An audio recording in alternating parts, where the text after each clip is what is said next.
Nabi Muhammad sehingga kita dapat berkumpul bersama-sama dalam acara perlindungan pengaruh dampak kriminalitas di lingkungan sekolah kita ini. Baik, langsung saja hadirin sebelum kita masuk ke inti acara, maka kita berdoa sesuai kepercayaan kita masing-masing. Berdoa dimulai selesai. Baik, langsung saja. Sekarang kata sambutan oleh Ketua Panitia yaitu Bintang Fasya. Assalamualaikum warahmatullahi wabarakatuh. Selamat pagi semuanya. Pagi. Pertama-tama yang saya hormati Bapak Kepala Sekolah dan adik-adik yang kami banggakan di sini, saya selaku Ketua Panitia ingin mengucapkan terima kasih dan terima kasih atas kesempatannya kepada adik-adik semua udah dapat hadir di kejuaraan kakak ini.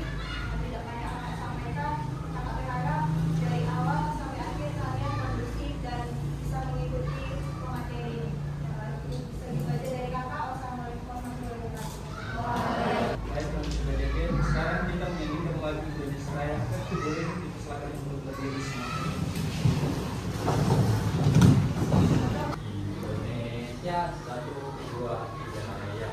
Indonesia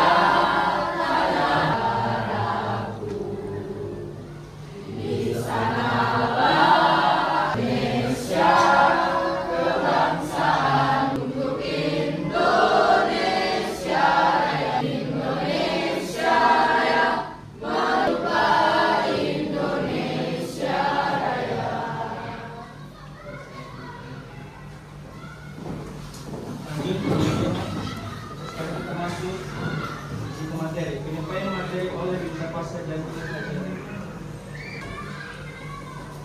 Jadi kita masuk ke materi ya. Jadi di sini kakak ada tugas kebetulan dari kampus yaitu penyuluhan dari sekolah dan judul penyuluhan kita yaitu bisa dilihat di sini penyuluhan pengaruh dampak kriminalitas di lingkungan sekolah. Kebetulan kan tadi kalian kan belum kenalin sama kakaknya. Jadi kita kenalin satu-satu dulu ya dari kakaknya. Assalamualaikum warahmatullahi wabarakatuh. Perkenalkan, nama kakak Kak Wilda Kasya, bisa dipanggil Asya. Kakak asal dari Prodi Ilmu Hukum. Lanjut, Kak. Assalamualaikum warahmatullahi wabarakatuh. Nama kakak Melisa. Baik, selamat pagi semuanya. Izin perkenalkan, nama saya Daniel Suwaya, bisa dipanggil dan saya Ernias. Terima kasih. Iya, Saya yang Permata dari Panjang. Saya Dan abang yang memegang kamera ini nama abang itu adalah Farhan dari Prodi Ilmu Hukum juga, dan yang memegang kamera di sini itu namanya Bang Mansadi. Di sekolah kan tempat menimba ilmu dan membentuk karakter, namun kan kriminalitas seperti bully, pencurian, kekerasan, dan narkoba sering kali terjadi di lingkungan sekolah. Kriminalitas juga berdampak pada korban lingkungan sekolah dan proses belajar mengajar jadi terhambat atau terganggu. Nah, di sini kita membahas yaitu bentuk atau faktor, dampak, dan upaya pencegahan kriminalitas di sekolah. Oleh karena itu perlu adanya perhatian serius dari pihak sekolah atau atau dari orang tua, pemerintah, ataupun masyarakat untuk mencegah menanggulangi terjadinya tindakan kriminal. Oke, kita lanjut ya. Materi selanjutnya, pengertian kriminalitas. Nah, adik-adik pasti sudah tahu kan tentang kriminalitas. Apa itu kriminalitas? Di era globalisasi ini sering kali terdengar terjadinya kriminalitas yang menyebabkan banyak orang merasa takut dan hidupnya tidak nyaman. Kriminalitas adalah bentuk tindakan upaya melanggar hukum dan yang tak merugikan masyarakat. Tindakan ini juga bisa berupa seperti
terjadi di lingkungan sekolah.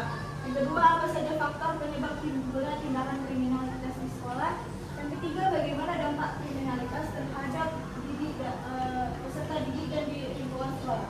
Yang keempat, upaya apa yang kita lakukan untuk mencegah dan mengatasi kriminalitas di lingkungan sekolah tersebut.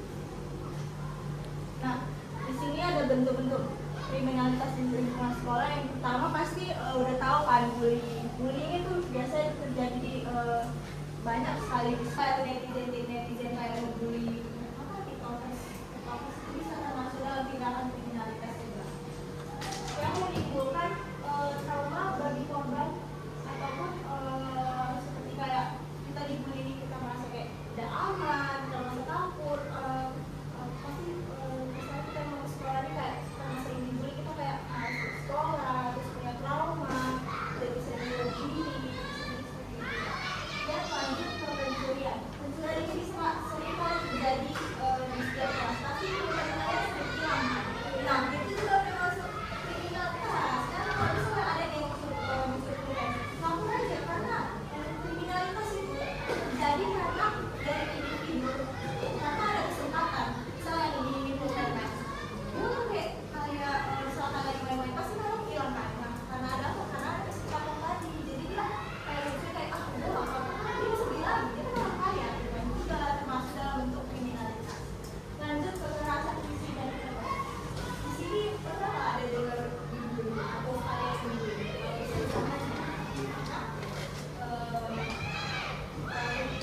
itu sangat-sangat tidak patut dicontoh untuk siswa-siswa. Pemukulan seperti perkelahian, hinaan, dan ancaman. Pemukulan pasti sering kali terjadi di sekolah-sekolah. Misalnya akibat masalah sepele, kayak dia ngeberengin, kayak lu kasih mau langsung kayak kita kesana, kita bullying kita, itu termasuk kriminalitas. Dan juga perkelahian. Biasanya tuh anak SMP tuh ya kelas 9. Kalau dulu karena banyak kali perkelahian kayak kriminalitas juga, bisa juga langsung kita lapor ke kepala sekolah atau ke guru biar ada tindakan selanjutnya. Nah, yang keempat ini paling sering kali penyalahgunaan narkoba. Bisa penggunaan obat-obatan terlarang yang merusak kesehatan dan prestasi belajar. Biasanya tuh anak-anak siswa ngumpul di belakang kantin sambil merokok, nyari kesempatan atau menggunakan narkoba, itu termasuk kriminalitas. Itu harus dihindari. Say no to drugs, on drugs, untuk narkoba. Nah, vandalisme ini kalau kalian ketahui, biasanya yang mencoret-coret dinding, stiko-stiko, itu udah termasuk tindakan kriminalitas.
saja kalau sholat sedang lagi hilang, sepatu lagi hilang diambil, termos lagi hilang, apa sih kayak gitu orang. Maka ibu sendiri asyik berarti ya, belajar tapi kan kayak gitu tuh nggak boleh tuh ada di dalam diri kita tadi, harus kita buang jauh-jauh.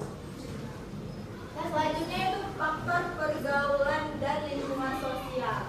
Pengaruh teman-teman juga berpengaruh sekali, apalagi kita nih kalau misalnya ada di lingkungan yang nggak bagus, pasti kita ikuti, tapi balik lagi ke diri kita masing-masing. Banyak yang bilang kan, sekolah ini nggak bagus nih, jangan masuk itu. Sebenarnya bukan sekolah yang salah, itu diri kita, pembawaan kita. Kalau misalnya sekolah yang nggak bagus, tapi diri kita bagus nggak terikuti, pasti bagus-bagus aja diri kita kan. Pergaulan bebas kan bukan karena, oh jangan masuk situ ya, itu sekolah nggak bagus, jangan masuk situ, kampus itu rusak, banyak ininya. Itu bukan cara sosial, tapi balik lagi karena diri kita. Kenapa bisa terjadi hal-hal remaja? Kenapa bisa terjadi kita mabuk-mabukan, penyalahgunaan narkoba? Balik lagi karena diri kita tadi, karena kita ingin mengikuti hal tersebut. Biasanya tuh faktornya karena anak sering ikutan, pasti jadi selalu penasaran kan? Juga karena orang tuanya terlalu over nih. Tapi balik lagi diri kita. Biasanya over itu bagus untuk perkembangan kita bagus. Cuman kadang kan ada yang pikiran remaja itu sendiri kasih main. Aku kenapa kasih main? Aku juga ini. Itu bagus untuk karakter kita biar kita nggak nakal, biar kita tertib. Biar kita tertib. Cuman kan karena individu atau oknum tadi yang merusak itu bukan karena sekolah, tapi karena diri kita sendiri yang merusak diri kita sendiri, yang menyebabkan pergaulan bebas tadi. Nah, kalau lingkungan yang positif, pasti kita berpengaruh untuk membuat hal-hal positif juga. Misalnya kalian berada di lingkungan yang bagus, tapi pada kalian banget lah pokoknya. Jadi karena media sosial ini pengaruh banget loh untuk kita. Kayak misalnya kita lihat, oh ini kayak gini ya, kayak anak kecil aja sekarang, karena tahu nggak sih tumpeng sari itu kayak nggak putih-putih kan kan? Kan anomali itu pun apa coba? Kan asal lebaran adik kakak loh, kenapa lu kayak asal lu nama aku pun sahur? Aneh kan? Media sosial ini berpengaruh banget loh untuk kita. Kayak diri kita, kayak atau kayak lagi kayak daun-daunnya mereka gitu, lagi kayak gak semangat. Pasti mereka bisa melakukan tindakan kriminalitas. Kenapa bisa melakukan kriminalitas? Karena kita sama kayak kalian semuanya. Kalian pasti gak terpikirkan untuk melakukan tindakan tersebut kan? Kalau kalian yang tahu kalian lagi itu kalian teriksa orang gila atau orang yang narkoba. Pasti kalau misalnya melakukan narkoba, pasti pengen kan aku bilang gimana caranya biar aku bisa. Pasti kayak gitu kan. Nah kalau keadaan mental kita baik, kita nggak akan ke ranah yang negatif tadi. Coba keadaan mental kita yang positif vibe, yang baik, pasti kalian suka kan dari orang yang dan kalian kok misalnya ada di sini dia pembawaannya bagus, wah bapaknya bagus kali ya, bapaknya yang oke ya, pasti kalian suka kan mereka. Karena kita keadaan mentalnya bagus, ya tidak juga bagus. Lanjut kita ke kurangnya pendidikan moral dan karakter. Nah ini biasanya dulu tuh pembinaan etika dan tanggung jawab sosial. Yang terakhir ada faktor tempat dan waktu. Faktor tempat di mana aja bisa terjadi tindakan kriminal. Banyak sekali di jalan, seperti orang yang berjamret di pasar, di sekolah pun kita bilang tadi tiba-tiba kemudian kalian hilang, sendal kalian hilang, mungkin kalian terganti.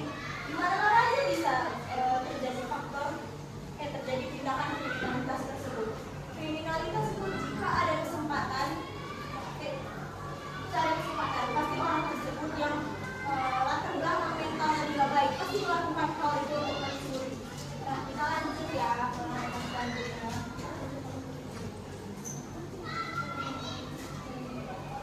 Nah ini poinnya, dampak kriminalitas di lingkungan sekolah.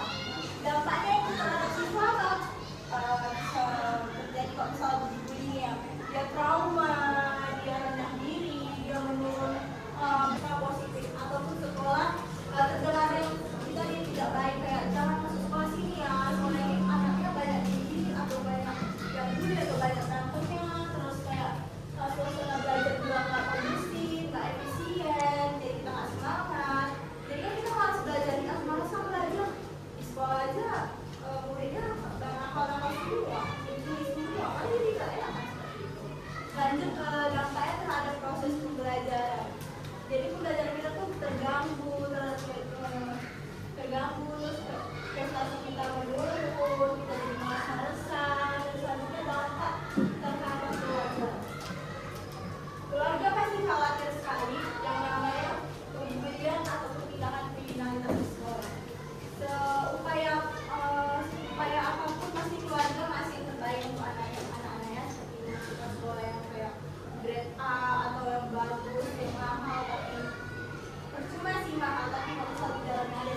karakter dan pendidikan moral seperti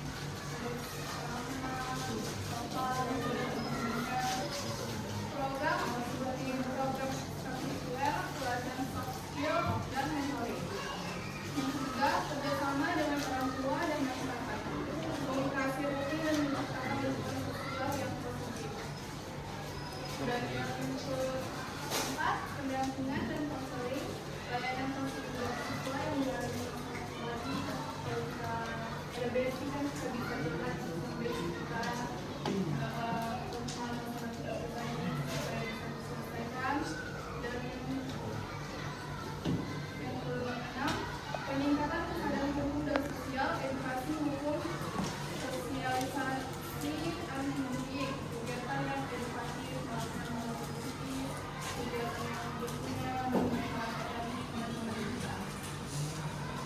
Dan yang terakhir, pemanfaatan teknologi secara bijak, pengawasan penggunaan internet dan media sosial. Kita menggunakan seperti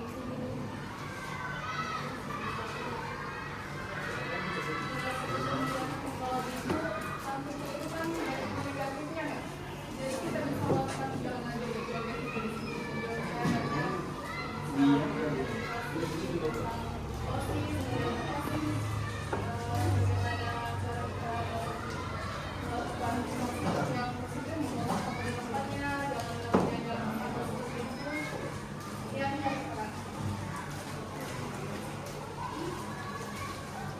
Kita lanjut ya ke materi selanjutnya. Hindari kriminalitas. Ini ada tawuran, ada remaja, anak-anak kuliah. Dan ini pembunuhan di sekolah. Ini juga tindakan mencuri. Mana aja sih? Nah, lanjut kita masuk ke jenis-jenis kriminalitas. Yang pertama ada pelanggaran. Pelanggaran itu bisa terjadi pelanggaran ringan atau pelanggaran HAM atau pelanggaran apapun itu. Nah, yang kedua itu kejahatan ringan. Dan yang ketiga, kejahatan yang disebabkan oleh orang-orang yang berstatus sosial tinggi seperti DPR ataupun seperti anggota pokoknya yang dalam ranah politik lah, yang suap menyuap, yang mengungkapkan yang benar, menutupi yang benar dan menyalahkan yang salah. Lanjut, kejahatan yang disebabkan oleh dorongan ekonomi. Kenapa orang-orang bisa mencuri? Kenapa yang mencuri itu kalangan ekonominya menengah? Karena dia nggak berkecukupan. Karena dia bisa bilang mohon maaf ya, dia miskin, dia nggak punya apa-apa. Yang lebih kasiannya lagi dia mencuri untuk makan barang keluarganya, dia mencuri untuk beli susu anaknya. Nah, itu juga termasuk tindakan kriminalitas. Sebenarnya itu tidak boleh, tapi karena faktor ekonominya tadi sulit, jadi dia mengharuskan melakukan hal tersebut, melakukan pencurian tersebut. Tuh. Nah, lanjut kita ke penjahat yang mengulang-ulang perbuatan jahatnya. Terus keleenam ada penjahat yang melakukan kejahatannya sebagai suatu nafkah. Nah, ini yang menghasilkan nafkah untuk keluarganya, biar dia bisa makan, biar bisa dia beli pokok anaknya, biar dia bisa beli susu anaknya. Lanjut, hal yang ini pembunuhan. Nah, ini kalau dia tadi suatu yang dalam ranah politik. Kan politik di Indonesia sekarang ini tidak baik-baik aja kan, pasti kalian tahu nih kan. Banyak yang disobok-sobok, yang dia bungkam. Apalagi masalah demo kemarin, tentang apa demo kemarin nih? Tentang tunjangan. Sampai sekarang mungkin nggak selesai tahun. Yang ini pelecehan, ini biasa terjadi pelecehan dimanapun, itu juga terjadi di sekolah, Nah, nomor 7 metode kejahatan yang diorganisir, kemudian ditindak pengerjaan gelap narkoba atau penjudian, kalian tahu nggak? Siapa yang tahu? Coba. Biar kalian tahu nih. Nomor 8 yaitu penjahat yang melakukan perbuatannya karena ketidaknormalan atau psikopatis dan psikopatis. Dan yang 9 penjahat atau pelanggar hukum yang melakukan perbuatan menurut kesadaran atau kepercayaan bukan merupakan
ada yang rapat di satu kelas untuk menyampaikan sosialisasi agar tidak terjadinya bullying, menyampaikan gimana caranya pencegahan untuk tidak terjadi bullying ataupun membangun dan menyebarkan budaya positif seperti melakukan kegiatan yang positif agar teman kalian ini kiranya tidak untuk melakukan hal bullying tadi. Nah juga ketua OSISnya boleh tuh membuat program kerja yang relevan dan yang bisa membangun karakter seseorang untuk kayak lebih semangat lagi. Nah contohnya misalnya program kerja banyak kegiatan kan di OSIS. Kami juga punya bidang kesehatan mental. Itu boleh tuh kayak konseling tadi itu nyampein lah ke teman-teman semuanya. Kita seringkali biasanya di OSIS itu anggotanya jarang komunikasi. Tapi jarang nggak bisa disuruh itu jarang. Kita bangun itu tadi kita atur semuanya. Ayo teman-teman kita komunikasi dengan yang baik. Kita ngumpul ada rapat. Jangan cuma rapat untuk kayak perpisahan doang, untuk misalnya rapat yang penting. Tapi rapat-rapat untuk kalian juga harus kayak gitu. Referensinya ngapain ya? Di sekolah kita ngapain ya? Atau kita buat nari atau buat samakan. Ini tuh aja dari kakak. Pertanyaan yang kedua, ketiga siapa? Perkenalkan, nama saya Bapak Albari Simbolan, biasa dipanggil Bara. Saya ingin bertanya, mengapa penting bagi sekolah untuk mencegah tindak kriminalitas di lingkungan sekolah? Terima kasih.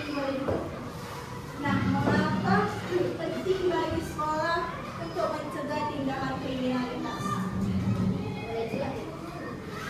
Yaitu mencegah kriminalitas penting untuk menciptakan lingkungan belajar yang kondusif, yang aman,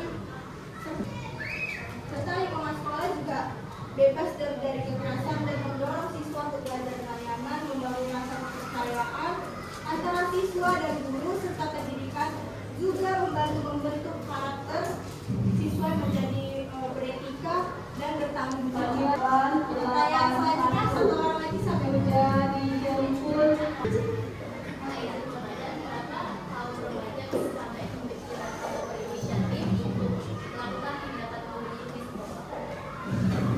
Kenapa kaum remaja bisa melakukan bullying? Tadi jawabannya udah ada di sini ya. Kenapa bisa terjadi? Karena satu, dia perbedaan suku, perbedaan ras, perbedaan agama ataupun perbedaan lainnya. Dan kenapa seseorang bisa melakukan tindakan bullying tadi? Karena kayak keadaan mental mereka nih kurang baik. Terus mereka emang suka gitu, karakter mereka emang suka untuk membuli gitu. Kenapa bisa terjadi pembulian? Karena mereka melihat perbedaan kayak seperti circle yang berbeda gitu. Dan kenapa mereka suka membuli orang tersebut? Karena orang tersebut berbeda dengan dirinya sendiri, kayak memiliki kekurangan yang pantas untuk dibully, terus memiliki atau dia iri melihat prestasi si kawan ini tadi, sehingga pembuli tadi tuh merasa dia terkucilkan karena si kawan ini jauh lebih hebat dari dirinya. Kenapa seseorang yang membuli? Karena biasanya tuh yang dibully itu orang-orang yang satu kekurangan, satu lagi dia punya kelebihan, terus yang ketiga dia prestasinya jauh lebih baik daripada kita gitu. Jadi di dalam diri kita tuh memiliki rasa iri hati atau keadaan mental yang nggak baik-baik aja gitu. Oke, itu aja dari kakak. Mungkin sekian, terima kasih. Untuk yang 3 orang yang udah bertanya tadi boleh maju ke depan nggak? Maju ke depan.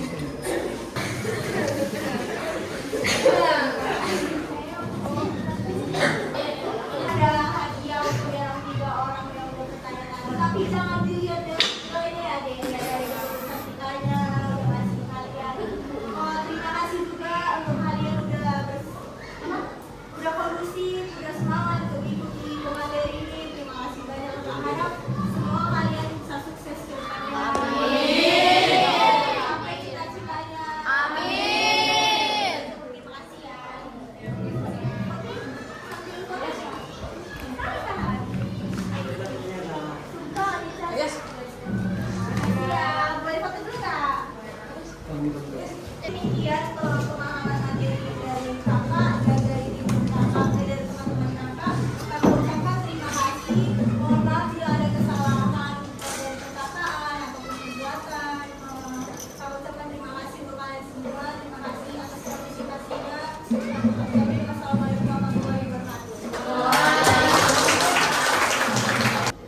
Hindi!